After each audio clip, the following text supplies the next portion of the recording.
Welcome to the Emancipate Your Mind podcast. I'm your host, certified religious transition and trauma recovery coach, Terry Hales. I help people step out of the shadows of religious fear and shame and embrace their authentic selves with love and empathy.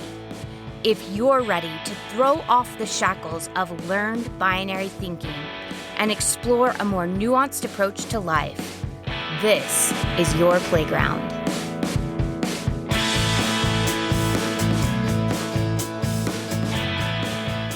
Hello, and welcome back to the Emancipate Your Mind podcast. I am coming to you live from Los Angeles, California.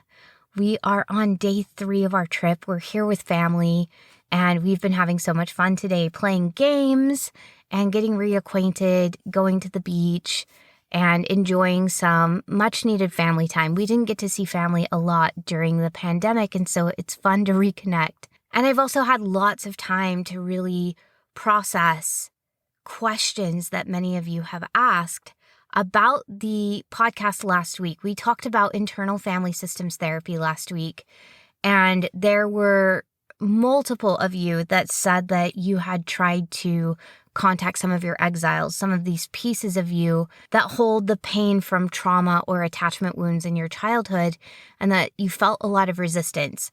Some of you said you felt like you shut down and you slept a lot. Some of you said you felt like you got really frustrated with yourself. Some of you said you cried and cried and cried. And just know that this is evidence of all of our protector parts coming to protect these very vulnerable pieces of ourself. And you didn't do anything wrong. You didn't mess it up. You didn't misunderstand. When we try to connect to these sensitive pieces of ourselves that are holding the pain from our childhood trauma, and when we are trying to work with them, we don't have exiles without also having managers and firefighters that protect those exiles. And during today's podcast, we're going to be talking about those parts of ourselves as protectors, because they are also child parts of ourselves, but they've been assigned the role to keep that painful part of ourselves exiled from the consciousness, but also to really try to manufacture a life in such a way that those exiled parts of us are not triggered or put into pain anymore. And so trying to contact those parts of ourselves, trying to integrate them and get curious with them makes the protector parts of ourselves really uncomfortable and anxious. And they have all kinds of tools in their toolbox in order to shut down the conversation, distract us, and move us away from those exiled parts of ourselves. So today we're going to focus on working with our protectors. Because in order to get to the trauma wounds and the pain and the attachment wounds, we have to befriend our protector parts first. They're our first line of defense. So we're going to go to them, identify them, befriend them, and work with them, and begin to have compassion for those parts of ourselves, so that as they begin to trust us more, they're going to trust us with that wounded child part of ourselves, the exile that holds the trauma, the pain, the emotion, the memory of whatever it is that happened, and whatever stories we created during that memory or that event, and whatever assumptions we began to make about the world and how it works and our place in the world. So know that today, as we're talking about these 6 F's, as they're called, these 6 processes that we can engage in to get to know the parts of ourselves and work with them, these are going to work best with our protectors. So with our managers and our firefighters. And this is actually wonderful because managers and firefighters are usually the easiest for us to detect. They have behaviors. They're the ones that we typically are like, I don't understand why I do this thing, or I think this thing, or I engage in this pattern. I don't understand why I sabotage myself in this way. Whenever we're feeling that way, like the adult part of me feels this way, but something keeps getting in the way. I keep feeling resistance. I keep engaging in behaviors that are opposite of what I know to do. Chances are there's a protector at play there that is trying to keep this wounded child part of us safe. And they engage in behaviors that they believe are going to help us avoid pain or further trauma or further attachment wounds. But because things have changed since our childhood, at the very least, you have changed. You've grown, you're more capable, you can provide for yourself financially, you can give yourself food, you can get out of the way of abusive people, you can move into space that is safe. You can leave relationships that are not healthy for you, and you can create relationships that are healthy for you. So there's a lot that you can do now that you're a grown adult that you weren't able to do as a child. And so some of these operating systems that these parts of you are operating from, these assumptions that they make about the world and how it has to work to keep you safe, they're outdated because you have grown. But the chances are you're also surrounded by a different environment. There's different people in your immediate surroundings. You may be in a completely different physical environment. You may be in a different socioeconomic bracket. There may be opportunities available to you that weren't available to you when the trauma or attachment wound happened. And so a lot has changed. So what we're doing today is we are opening safe space for these parts to talk to us and learning to sit with them and to help them feel comfortable until they feel safe enough to open up to us and tell us more. There is going to be a part of you that wants to rush this process, that wants to demand or push through the consent of these different parts of you. And just when you start feeling that, notice that that also is a protector part. And you are allowed to acknowledge that protector part and say, look, I know that you feel like we need to push through this, but we're going to be patient. We're going to sit with this. We're going to continue to be curious and non-judgmental. We're going to open up space of empathy for this part and help it to feel safe. Remember, you are dealing with a child part of yourself that at one point in time felt very unsafe for one reason or another. And the more we can sit with that part and give it the safety that it craves, the more it's going to relax and open up. These parts were all created as a defense mechanism. So the more safety we can create by listening, by using empathy and compassion, by getting curious, and by being non-judgmental, the more we can open up that space, the more those parts of us will relax and be able to talk with us and tell us information. As long as they're on the defensive, you're not going to get the information that you want. I want you to think about relationships that you have. Relationships with the parts inside of yourself work very much the same as a relationship with any other person. People don't just open up to you and tell you their most painful parts. We hide parts of ourselves. We keep things secret. We put on a mask. Your parts will do the same thing with you. Until they feel safe, they're going to have on their armor. So we're creating safe space for these pieces of ourselves, letting them know that we're here to get to know them, that we want to know them, and that this can move on their time frame. And we're cool with that. We're not here to pressure them. We're not here to judge them or rush them. We're just here to create safe space, to get to know them, and to let them know that they're not alone. And we would like to become friends with them if that's something that they would like. And thinking of these pieces of ourselves as these little personalities or these little people inside of ourselves actually makes it easier for our brain to converse with them. If we think of them as more nebulous ideas, or if we think of them as just an emotion or just an experience, it makes it harder for us to communicate because our brains are wired to communicate with other beings, with other people.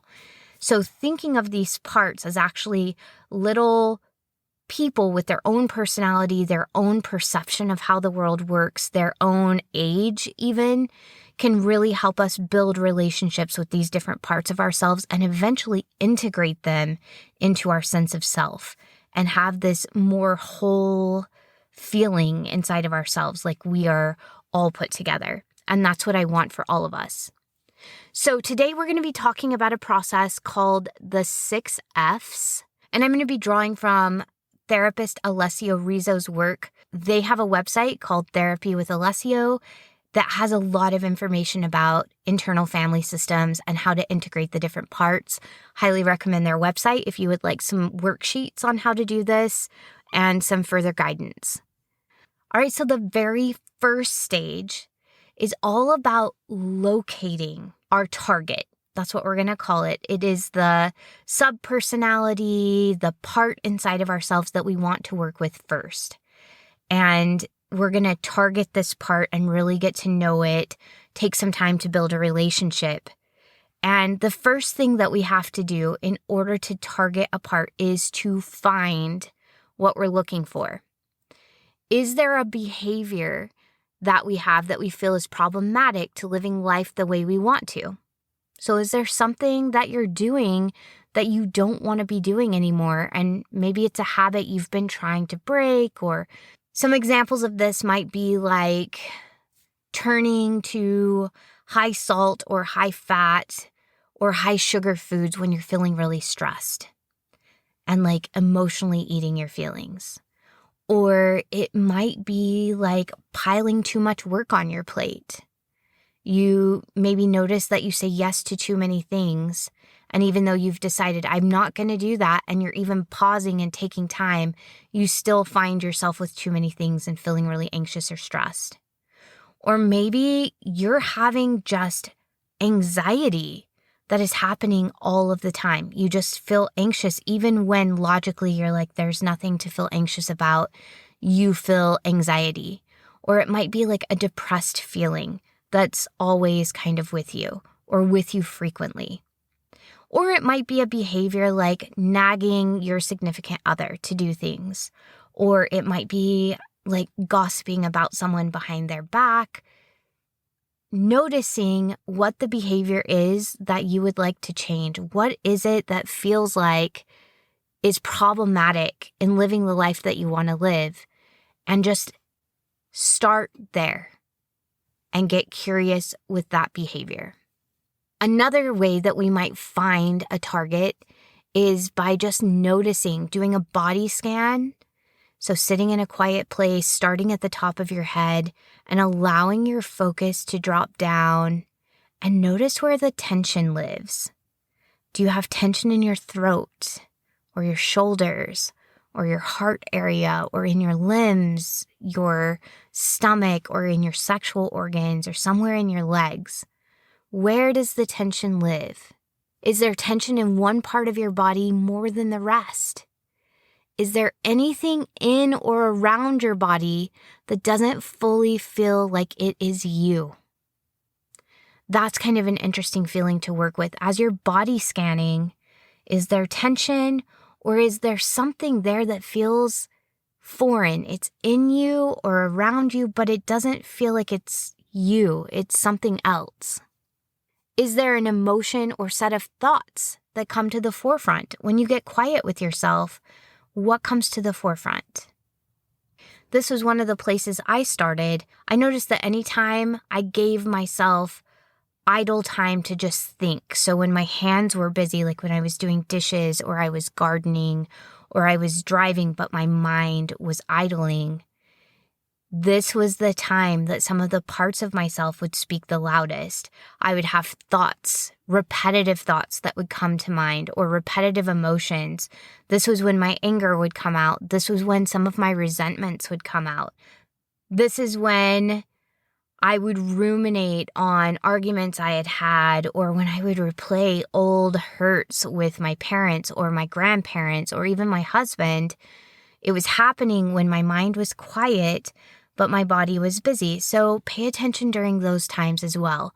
Is there an emotion or set of thoughts that continues to come to the forefront of your mind? Pay attention to that. This is just a time to get curious and to notice what's coming up so that we can engage in the next step, which allows us to get to know this part of ourselves a little bit better. The next step is focus. So you're going to spend time focusing attention on that part. Where is it in the body? As we sit with and we focus on this part that's making itself known to us, it gives it space and time to show itself. It's going to be important to keep reminding ourselves during this time to come back to paying attention to what is happening inside, because we may have patterns of dissociation that we have engaged in for years.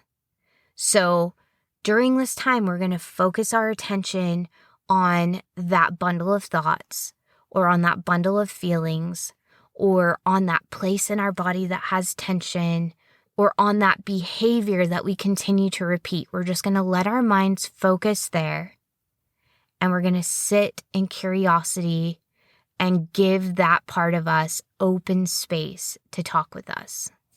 But what's going to happen is, because we've been trying to exile these parts of ourselves from consciousness for so long, that as we focus, some of our protector parts are going to come in, and we may feel drowsy, we may feel dizzy, we may feel like we're distracted.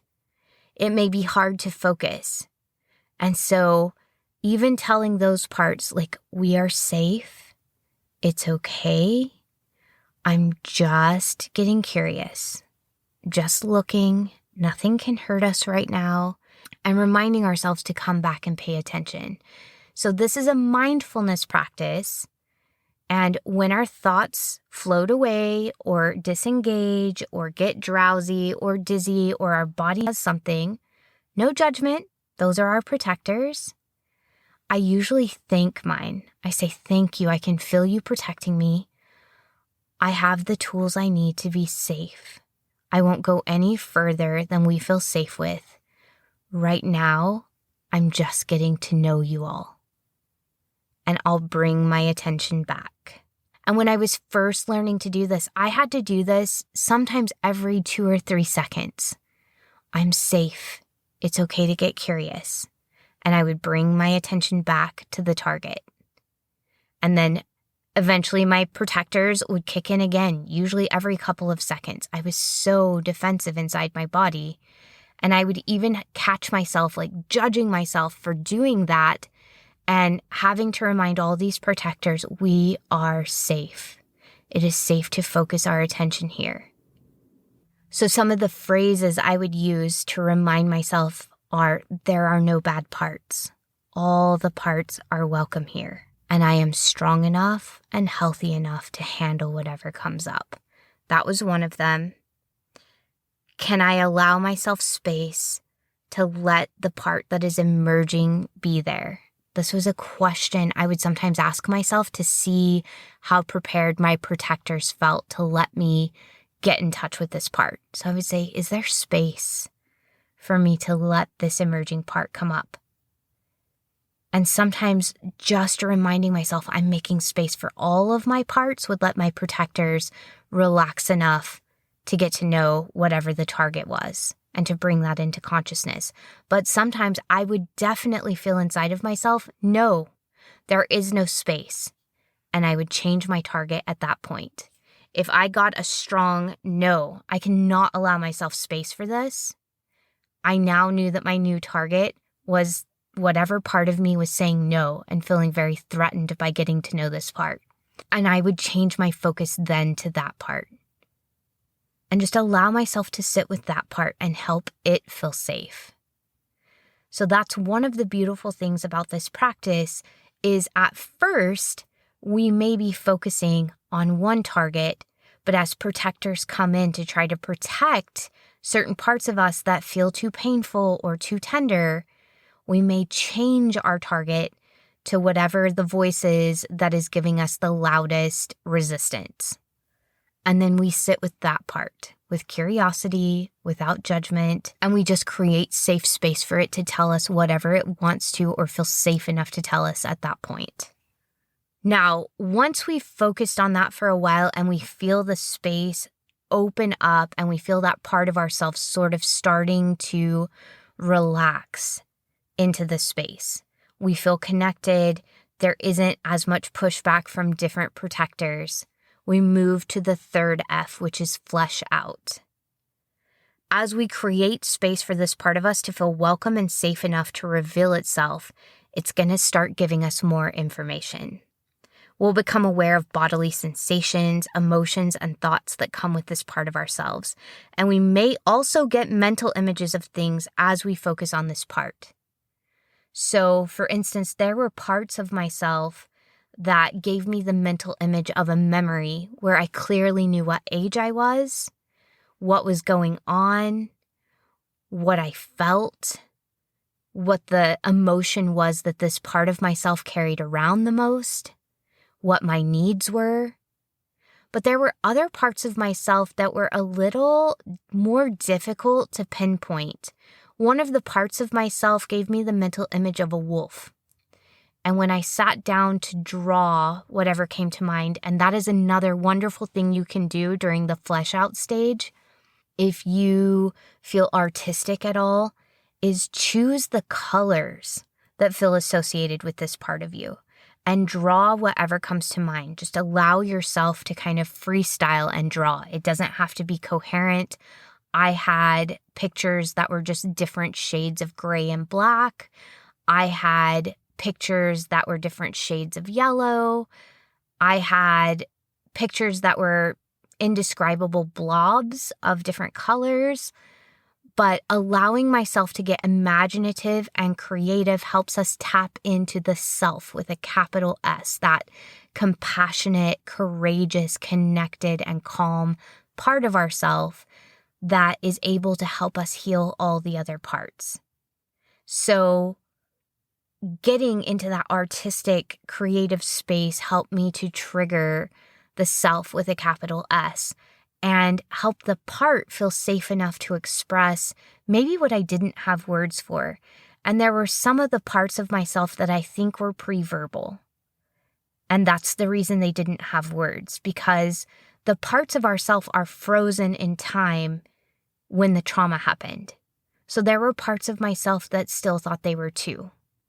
There were parts of myself, though, that didn't have words, but they had colors, they had shapes, they had mental images, and I drew whatever came to mind, and it allowed me to make sense of it and give it words. Because I think whatever this part was, it was stuck in a nonverbal age. And so by drawing it, that was the way for it to communicate with me, because it didn't have words, because I didn't have words at that age. Art can be a really helpful way of fleshing out who this part is, what they believe, what emotions they're carrying, what their worldview is, what their view of themselves is, and how it operates inside of us in our internal family system. So some of the things that this part may show us are a clear image of itself. It may generate a precise set of body sensations located in a specific part of the body. So I have a part of myself that lives in my shoulders. When it's in an unhealthy pattern, I feel it in my shoulders and it radiates up the back of my neck. It's a deep tension that happens right there. And this part of myself is perfectionistic and overachieving and feels like they have to save the world. They're responsible for everything. And so it carries all this tension here. So when I start feeling that tension, I know that that is a part of myself that is starting to feel overly responsible or like they need to be perfect in order to mitigate whatever painful feelings are coming up for my exile that part of me protects. So when I start feeling the tension in my shoulders, when I start feeling like my neck is really stiff, I can sit quietly and say, hey, I notice you are feeling really overburdened. What's going on? And allowing that part of me to feel noticed, validated, recognized, and also safe enough to talk with me about what is going on and why they feel like they need to go into protector mode.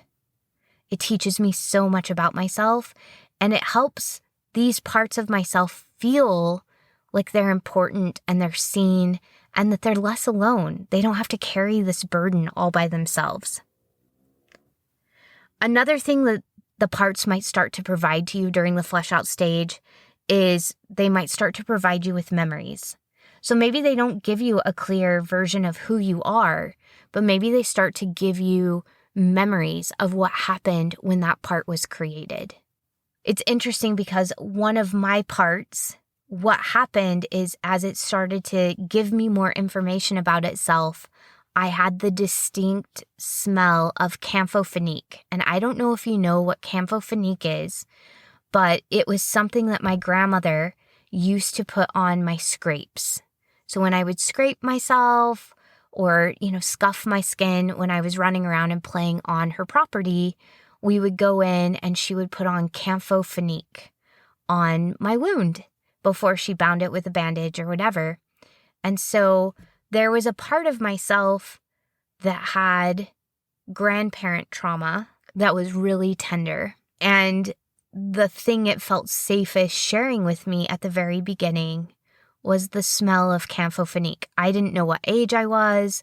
I didn't know anything else, but the smell of camphophenique, just allowing myself to focus on that and get curious about what that meant, brought their images to my mind. So it brought to my mind this purple and white dress that I loved, that I would never take off, that my grandparents gave to me. And as I allowed it to give me clues, and this for me took weeks. This particular part of myself took weeks to fully reveal itself. I would get to the flesh out stage, and when I would move to the next stage, it would shut down. There was a protector that was like, nope, we're done. And I would respect that. I would say, okay, I can tell that we've reached the end of our session today. Thank you so much for what you shared with me. Would it be okay with you if I met with you again? I treated the parts inside of myself as if I were meeting with a client. I respected their consent. I respected their limits and their boundaries. And as I did that, they felt safe to open up a bit more. And so often I would say, is it okay if I meet with you again tomorrow? And often I would feel inside myself, yeah, that would be okay. And the more I showed myself that I would respect those boundaries, that I wouldn't push harder than the parts of me were ready, they felt safer and safer to open up. And so over several weeks, I was able to get to the root of the problem. I was able to recognize deep grief that I was holding over a loss with my grandparents. And it allowed me to process through that. But it took weeks for that part of myself to feel safe enough to tell me what was really going on. And it needed to trust me and know that I wasn't going to abandon that part, that I wasn't going to berate that part or gaslight that part. It wanted to know I was really going to listen before it was going to reveal those things to me. And you may have parts like that as well. And then these parts might also start to communicate by giving us messages. So we might be able to start asking these parts of ourselves questions, and they may communicate back with thoughts or ideas about how they see the world and what they need. Now, like I said, at this point, you may feel resistance, and that's okay. For many of us, this may be the first time we've become aware of this part of ourselves, and as we welcome it home, there may be other parts that aren't happy or letting it in. This often happens when we're welcoming in exiles. Remember, they were kicked out of consciousness to protect the rest of us. So if you feel resistance, know that it isn't bad. You aren't doing anything wrong. You're getting more information, perhaps about the other parts of you that may need attention first, and that's okay. Remember, if we are working with a target and then we meet big resistance, that's a protector. And it's okay for us to shift our target from whatever it is we're working with to the protector. It's okay for us to say, wow, you really have strong feelings about this. Help me understand who you are. And we sit with them and we create safe space for them to trust us. We always work with our protectors first. Our protectors are parentified child versions of us. They feel responsible for protecting these more sensitive, parts of us, these more traumatized parts of us. They're like older siblings that are protecting the babies in our family. And if they feel threatened by you, they will not give you access to those more tender parts. So we work with them first, and we gain their trust first, and we let them know that they're safe first, so that they feel safe enough stepping aside and giving you time with your exiles and allowing you to help and to integrate those wounded child parts of you back into your life. So any resistance or any blocks that you're feeling, that is exciting because it is a protector part of you letting you know that it's there. And it gives you a chance to work with them. All right, if all goes well in this first stage, then we move to stage 2. And the second phase is all about feeling toward this part. It's really gauging what emotions are coming up as you're welcoming this part of you into your life, as you're bringing it into awareness. This is a great chance for the protectors, both the managers and the firefighters, to make themselves known. So during this time, you'll ask yourself, how am I feeling toward this part? And give yourself time and space to become aware of the myriad of feelings that you may have toward this part of you. You may have one part of you that feels really annoyed by this tender part, and you may have another part of you that feels really anxious. Notice what feelings come up as you think about this part of you. And the answers to this question are going to reveal whether you have enough self energy to continue with the other 2 F's. And remember, the self is going to feel calm, connected, compassionate, creative. It's going to have clarity of thought. It'll be curious, confident, and courageous. Now, this gets a little tricky because sometimes when we tap into ourselves, we might hear phrases like, I feel sad. Now, I feel sad could be evidence of compassion, which is part of the self with a capital S. It's part of that essence of who we are before the trauma, before the attachment wounds. But it could also be a type of judgment. So keep asking questions and patiently listen for answers until you're clear about what the expressions, the parts are telling you mean. When someone says, I feel sad, I might say, tell me what's making you sad. What's going on with that? You and I both know that I feel sad can be sort of a low-key judgment. We were taught that it's not okay to say we're angry, that it's not okay to overtly judge someone. And so we use phrases like, that makes me sad, or I worry for you. When really what we mean is, I'm judging you. I think you're doing something wrong. I don't like you. I don't like your choices. And we can sometimes use this same language with our inner parts of ourselves as well. We might not feel completely comfortable just outright telling them that we're judging them. And so we might use more underhanded language like, I feel sad, or I'm worried for this part of myself. So just keep asking yourself questions until you're really clear about what the feeling actually is and what's meant by that feeling. Some of the other unclear things that can come up are, I don't know. So when I ask myself, how do I feel about this part of myself? Sometimes I'll hear I don't know. So sometimes I don't know is evidence of openness and curiosity. Like, I don't have preconceived notions. I'm open to learning more. But sometimes it's a sense of disinterest. Openness and curiosity are going to allow us to move forward with self-energy, where disinterest means that a protector part has stepped in and the self isn't available at this point. So if we're trying to cut off interest or connection with this part of ourselves by saying, I don't know, if we're trying to dismiss this part of us, our self with a capital S is not available to us right now. The protector has taken the driver's wheel. And it's saying, no, this isn't safe. We are shutting this down. We're going to shut down curiosity. We're going to shut down openness. We're not comfortable with connecting with this part of ourselves. So I don't know could also mean that we don't have the words for what we're experiencing, or we're not entirely sure what it is. Remember, I told you that there were parts of myself that I believe were pre-verbal. They didn't have words. And these parts of myself would sometimes say, I don't know, because they didn't have words for what they experienced, and they didn't have words for their feelings. So sometimes sitting down and drawing with the I don't knows can be really helpful.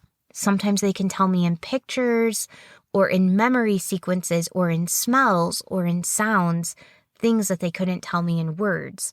Another thing that is sometimes attached to I don't know, when we don't have the words or we're not sure what's going on, sometimes it's an embarrassment protector part that's stepped in. It's saying I don't know as a way to save face. So just check and see, is there embarrassment here? Do you need more time to flesh this out? And again, talk to them like you're talking to someone you're trying to create a safe, secure relationship with. Hey, if you need more time, you get all the time you need. There's no rush here. And I'm here to hear your thoughts. And it's okay to get it wrong. We'll explore this together until you feel comfortable with the result, and we'll go at your pace. So continue to ask yourself questions. If I don't know comes up, am I feeling embarrassed for not having the answer? Am I feeling disinterested, like I just don't want to go there, I want to detach? Or am I just feeling open, like I'm open to learning, I don't know all the answers? Another phrase you might hear your inner self say as you're asking the question of how do you feel about this part, you might hear yourself say something like, I feel nothing, or I feel neutral. And this could indicate neutrality, right? Like a sense of calm that comes from the self. But I like to push back on I feel nothing or I feel neutral a little bit, because I think sometimes this feels a little bit like politeness, and often there are feelings underneath the surface. So I spend some time with neutrality. If I hear I feel nothing or I feel neutral, I spend some time with that and just see, are there any other emotions underneath the surface here? If I'm not feeling calm underneath the surface, it usually means that another part has stepped in and wants to feel nothing. So if you hear yourself say, I don't feel anything, or I feel neutral, sit with it. Continue to get curious with it. Continue to focus. And what's going to happen is either you're going to feel like, yeah, I'm completely calm. And I'm like, okay, cool. I'm open. I'm ready to move on to the next two steps. Or I'm going to start getting more and more and more uncomfortable with the focus being on that I feel nothing. And when that happens, when I start feeling myself tighten up as I get curious with that I feel nothing or I feel neutral, I know that there's a protector part there that wants to feel nothing, wants to close the chapter of this book and move on. They don't want us to inspect further because they feel threatened. So again, just something to get curious with. So if we feel like after asking ourselves these questions that we're in a space of self, remember, self is calm, connection, compassion, creativity, clarity, curiosity, confidence, and courage. If we feel like we're in that space, then we can proceed to the next two Fs.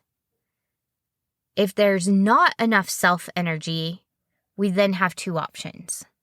So first, we can either kindly ask the part that is standing in the way to step back. We can say, hey, I see you're trying to protect me. Could you move over to the side? Because I really want to talk to this part. I promise I will be kind and compassionate. Can you move over to the side so that I can speak with this part and connect with it? And if that part moves over to the side, we can say, how do I feel towards the target now that this part has stepped back? So we can kind of separate this part off to the side. We're not kicking it out. We're just saying, hey, you don't have to do this job right now. Let me spend some time with this part. Now, this reminds me a lot of working with siblings. I don't know if you've ever had this experience as a parent where you have a child that often tries to parent the other children. And it's basically sitting with them and saying, hey, you just get to be a kid. I'm the mom. I'll take care of this. You get to relax. You just get to be a kid. You don't have to parent right now. And giving them permission to take off the protective roles and just go be a kid. So this is what we're doing with the protector parts is we're saying, hey, you can take a break. And we give them permission to step back. Now, sometimes they will, and we can move forward with feeling into how do we feel about this part of ourselves now that the protector has stepped to the side. But I will say as you're beginning to make contact, more often than not, what's going to happen is your protector won't do it. And in this case, we then make that part, the protector part, the new target. And we go back to step one and spend time creating safe space to get to know this part of ourselves. Now, if we do have enough self-energy, we can move into the next two Fs. The third phase is where we're starting to build the relationship and really befriending this part of ourselves and getting to know what they're afraid of. We're trying to create a two-way relationship between ourself and the part. We've established that the self is there and it's ready to get to know the part, but we don't know if the part is ready and willing to communicate with us.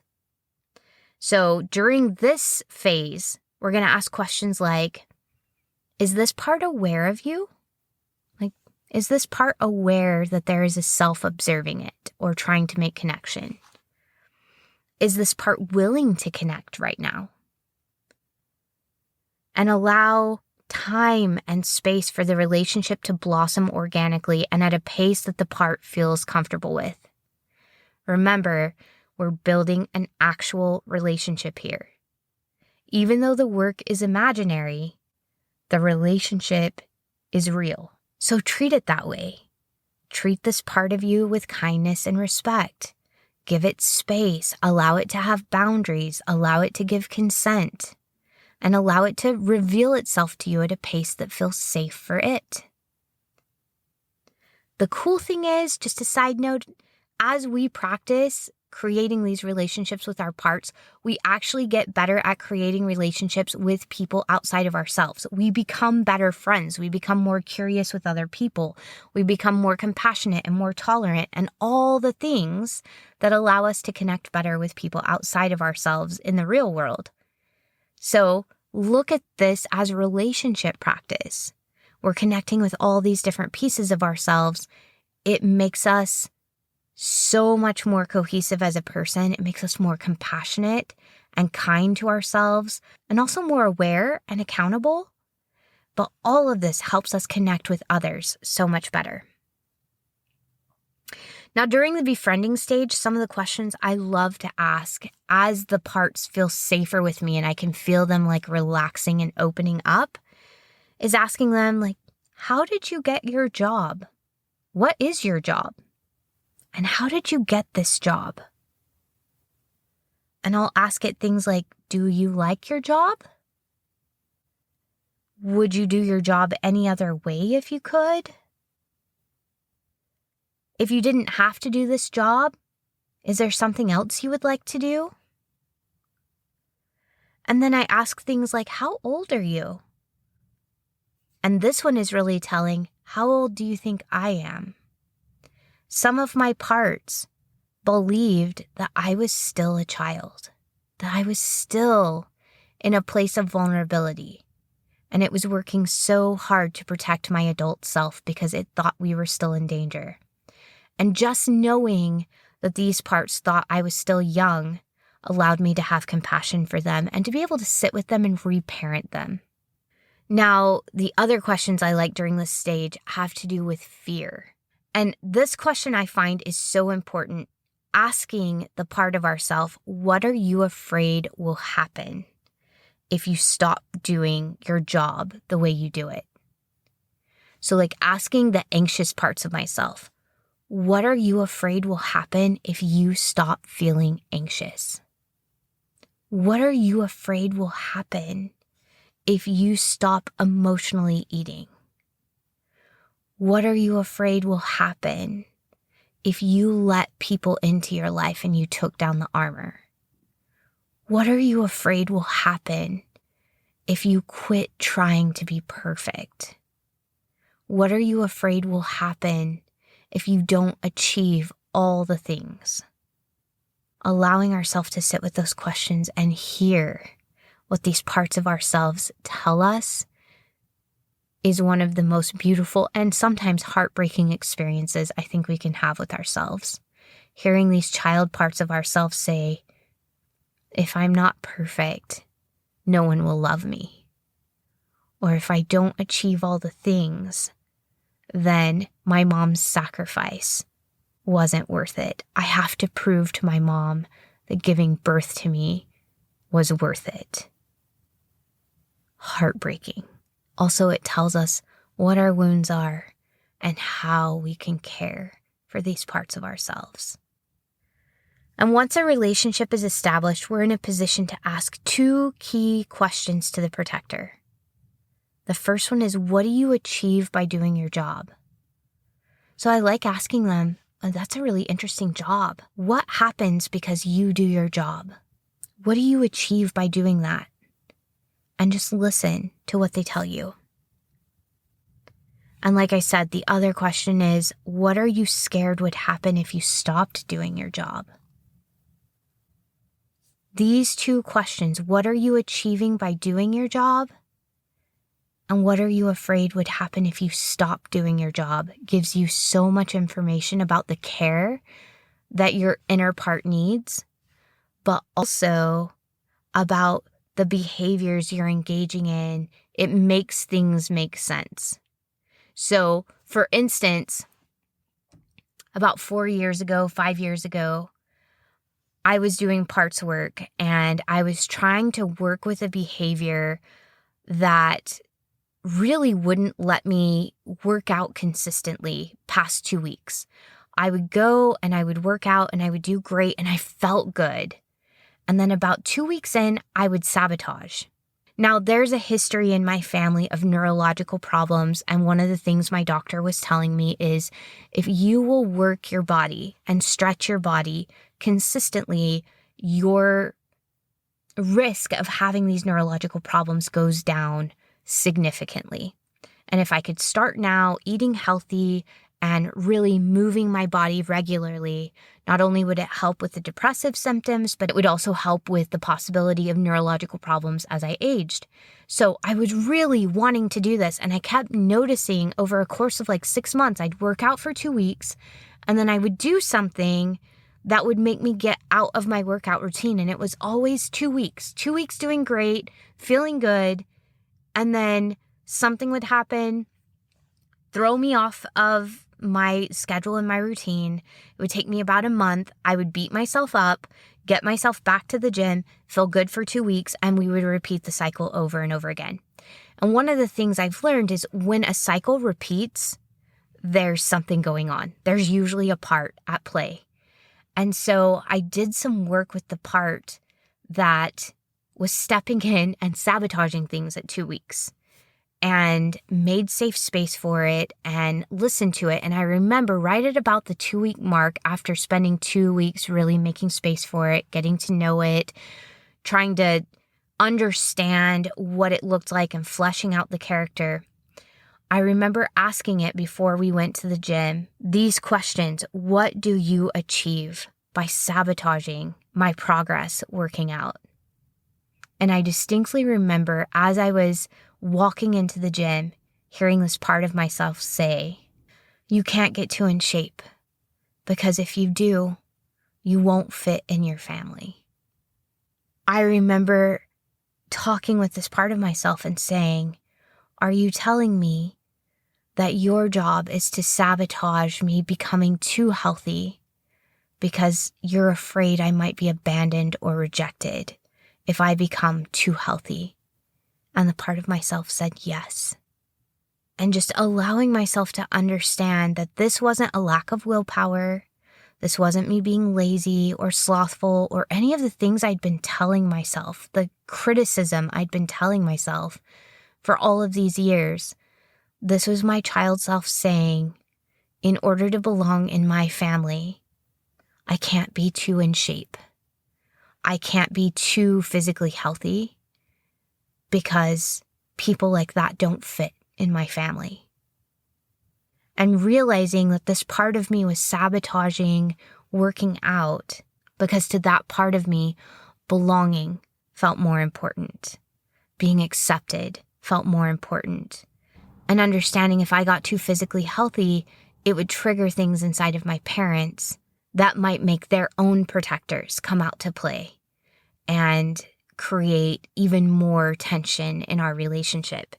And so it was so insightful to hear this part say, I sabotage you so that you can still have a family. I sabotage your workouts so that you still belong in your family. And once I heard that, I actually just went to a quiet place at the gym, sat with that part of myself, and let them know that no matter what, no matter how healthy or unhealthy we got, that part would always belong to me. And I would always be there with that part of myself, that we weren't going to abandon ourselves. And that if we didn't take care of the parts of us, we would be abandoning our children and our husband who cared about us deeply. So pointing out to this part, like we belong in these other places and it's safe. This new environment wants us to be healthy so that we can be around as long as possible. And if the worst happens, if our family of origin rejects us or feels threatened by us getting healthy, that we're adults and we can work through our feelings and we can deal with whatever comes up. And I had to talk with that part of myself probably for a good week before that part of myself was like, okay, I think I feel safe to continue to work out and to move my body and to try to feel healthier. Now, that doesn't mean that we just talk with the protector once and then all of the work has been done, but understanding the protector and what they're trying to accomplish and what they think gives us so much compassion. I mean, think about, has there ever been a person in your life that did something and you thought it was so rude or so thoughtless, but when you sat down with them and understood their thinking process and what was going on behind the scenes, suddenly you just had a flood of compassion for them and the judgment went away and you were able to like open up and like deepen your relationship and then problem solve with that person? The same thing happens with our parts. The more we can understand why they're doing the things they're doing, the more compassion we can have and the more we can start working with that part to correct their erroneous thinking and to help them feel safe and to modify their worldview so that they don't have to engage in the behaviors that are sabotaging us and the life we want to live.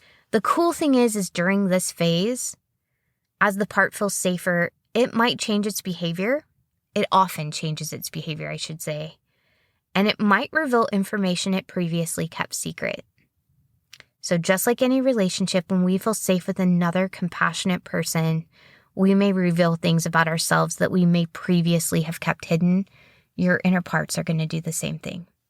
Just as a recap before we wrap up today, we're looking to find a part to work with, either starting with a behavior or a feeling or tension in our body or something that feels like it's in or around us that just isn't us.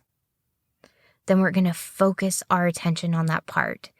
Quietly, mindfully allow our attention to focus on that part and get curious with it. And remember, there are no bad parts. Then next, we're going to flesh out the part. We're looking for mental images. We're looking for bodily sensations, emotions, or thoughts that come up with the part of ourselves so that we can really get to understand what this part is, what it looks like, what it feels like, how it thinks, how it presents itself.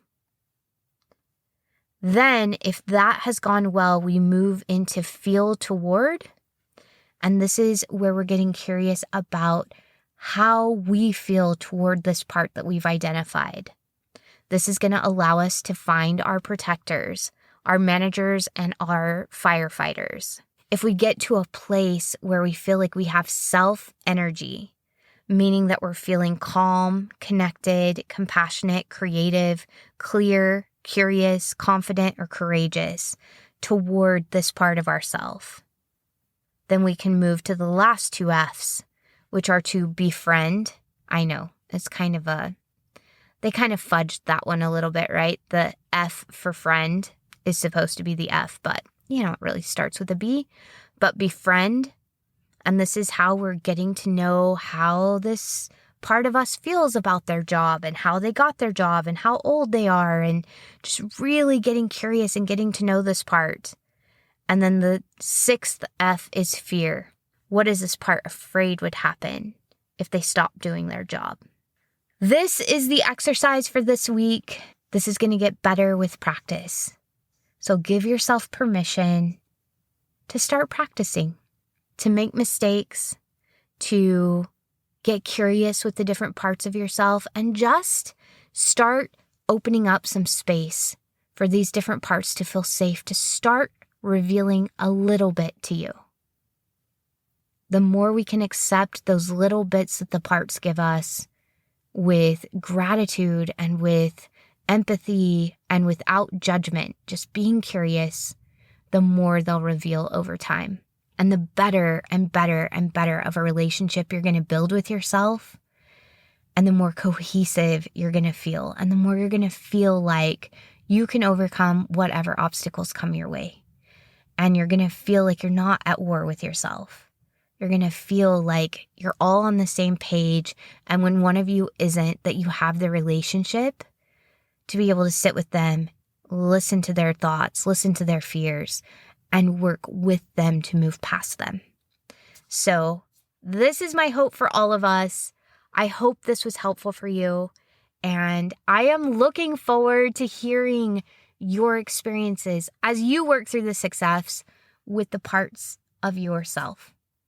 Please message me. Please post on the Facebook group. I'll be a little bit slow this week getting to comments because I am on a road trip with my family up the Pacific Coast Highway, and I am doing a large part of the driving, so I am not on social media nearly as much. But if I don't get to all of your stories and questions this week, I definitely will next week, and I can't wait to hear what you say. I learned so much from you all, and I feel like my experience with healing is enriched by knowing I'm on the path with you all. Thank you for tuning in, and I will see you next Sunday.